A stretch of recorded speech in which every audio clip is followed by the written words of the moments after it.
tugenze ku Susan Makula.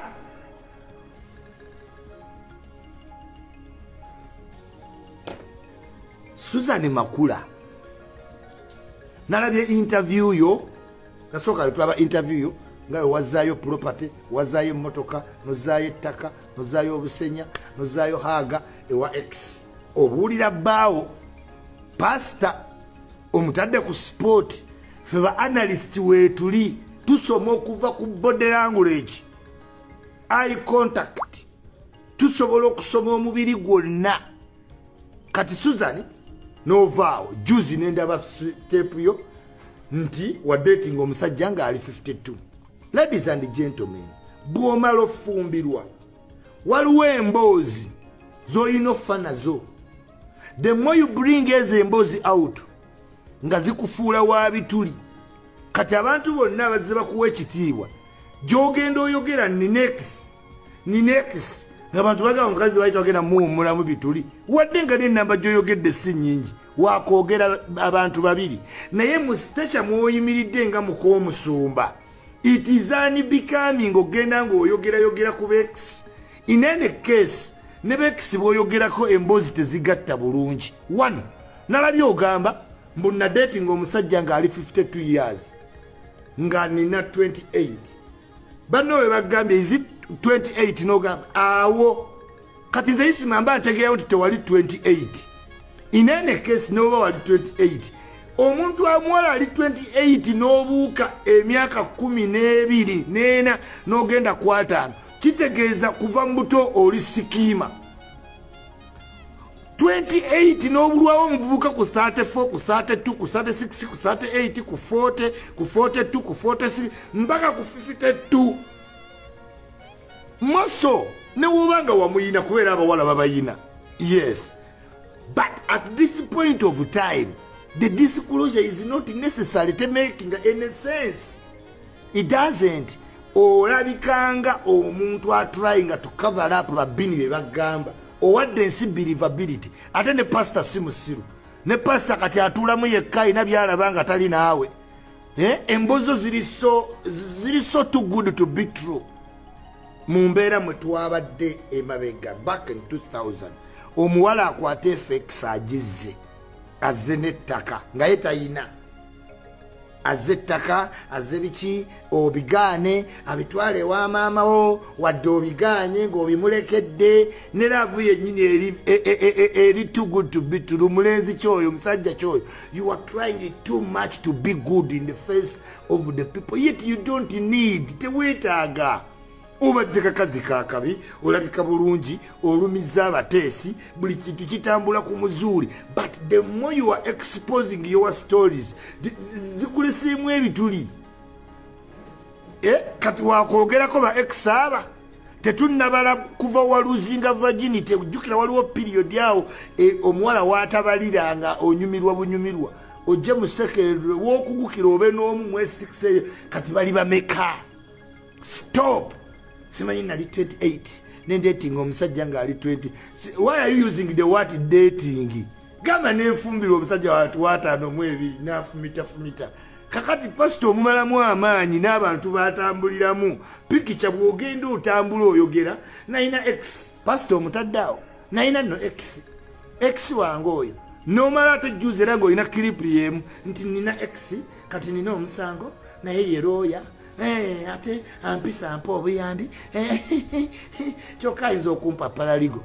Madamu kola ekintu kimu kasuku muganda kwata $5,000,000 ekibatawaanya kyekyo kwata $5,000,000 ekirimbe mwogezi wo ojja laba ng'ebintu bitambula bulungi. Right now you are talking out of context. Stories zote zi-inspiring neither are they supportive of what they say about you.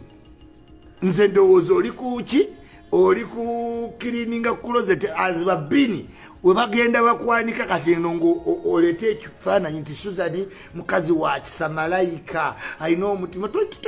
These should be actions. Oyina silence nga kintu eki kufuna lubuto lwa pastor. Otherwise teri mbaga gy'oyinza kuweera ng'ofumbye omwaka teriyo.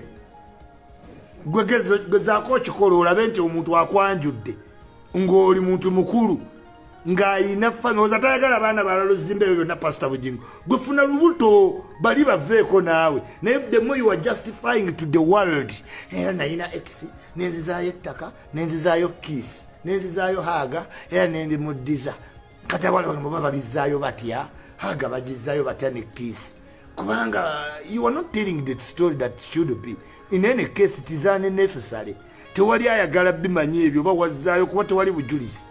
It is you, the producer of the story, and it is you who closed it.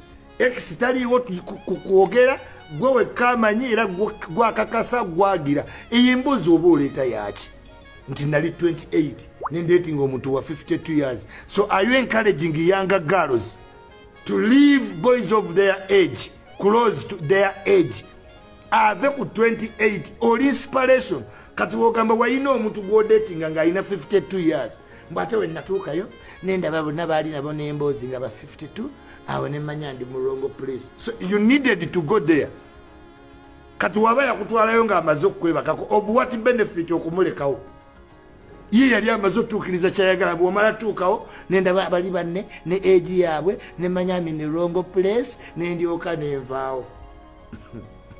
Madam Makula, embozi is not doing you any service. It is doing you a lot of disservice.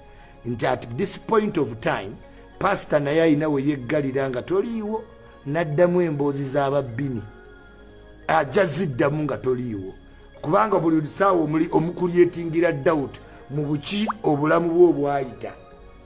Omanyi abalenzi ffenna abalenzi batiitiizi abalenzi tutya kyova olabanga abakazi mu Afirika tebeeyabiza abasajja byama babitya. Oyinza okwagala oba tugudu n'ogamba omulenzi omunnange we nali 16 ne twekola ne kazini wange ate olwamala friend we nga naye anjagala naye nga in line of confidence mugenda omumala emboozi ng'omulenzi adduse agamba fe abasajja tuli tufumiintiriza nnyo ku ebyo yayinamu owaatano mu ebiri kati ali ekinaana mugumu.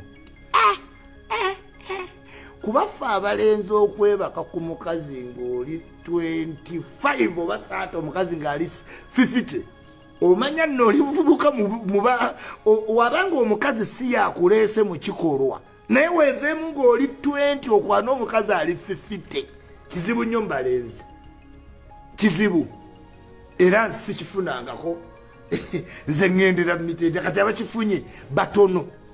Omulenzi nti omuwala nti olaba obeera mwesi 1 omuwala ng'ali mwesi 6 n'akulema just abawala baba ne kirasi bayintimidating abalenzi. So omusajja kyangu okutya ne pulaani ze ne zikyuka singa ayimagininga by'ozookola.